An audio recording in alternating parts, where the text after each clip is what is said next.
এয়া আমি চেলা 5 দি ষ্টাৰ্ট কৰিছোঁ আৰু এইটো হৈছে এটা ধুনীয়া লেক। আমাৰ তৌফিকে ভিডিঅ' এটা বনাই আছে। চুমু বঢ়িয়া, এজনে আমাৰ ৰথৰ সাৰথি আৰু মেইন, টেনশ্যন নোহোৱাকৈ চলাই আহিছে। এজনৰ আকৌ আমাৰ মোবাইলৰ বেটেৰী শেষ, DSLR বেটেৰী শেষ। এয়া এইটো ধুনীয়া লাগিছে। ইয়াতে ডুবকি এটা মাৰোঁ বুলি ভাবিছোঁ, সাঁতোৰ এটা মাৰি আহোঁগৈ নেকি তাকে।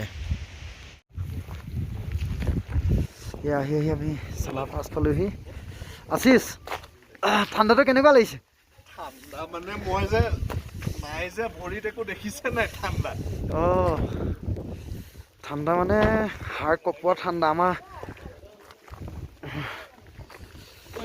এইখিনি উলিয়াওকচোন, লাষ্টত পিন্ধো, পিন্ধাখিনি লাষ্টত পিন্ধিম।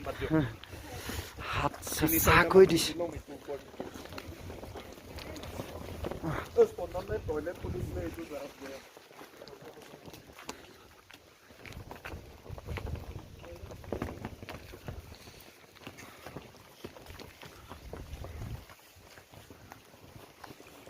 সাগৰ পৃষ্ঠৰ পৰা 13,700 ফুট উচ্চতাত এই চেলা পাছ অৱস্থিত।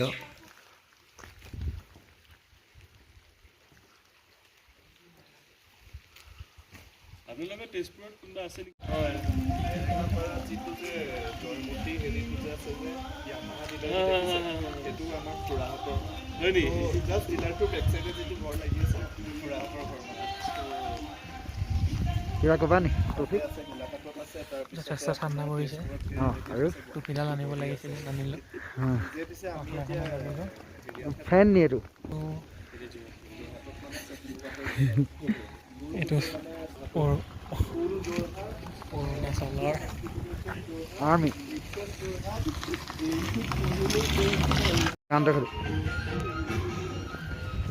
এনেকুৱা দুৰ্গম হাড় কঁপোৱা ঠাণ্ডা এনেকুৱা জেগাত পথচাৰীসকলৰ সুবিধাৰ্থে এই ভাৰতীয় সেনাই এনেকুৱা ব্যৱস্থা কৰিছে। এখন কেফেটেৰিয়া, ইয়াৰ ভিতৰত ৰুম হিটাৰ লগাই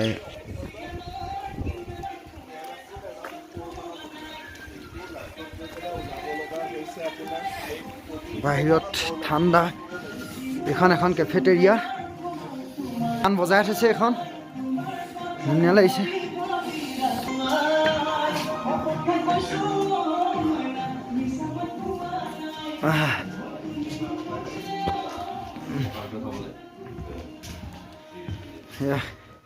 হিটাৰ চিটাৰ লগাই থৈছে, হয় নি?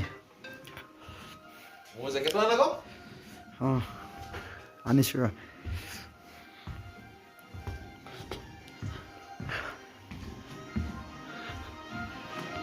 ফটো ল'বলৈ তোমাক ট্ৰাইপড লাগে। এয়া আমি এতিয়া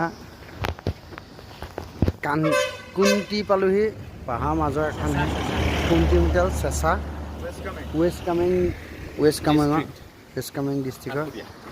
ইয়াত এতিয়া আমি অকণমান কিবা এটা খাই যাওঁ। 8 ফুটীয়া 2 টকা আৰু 9 ফুটীয়া 10 টকা।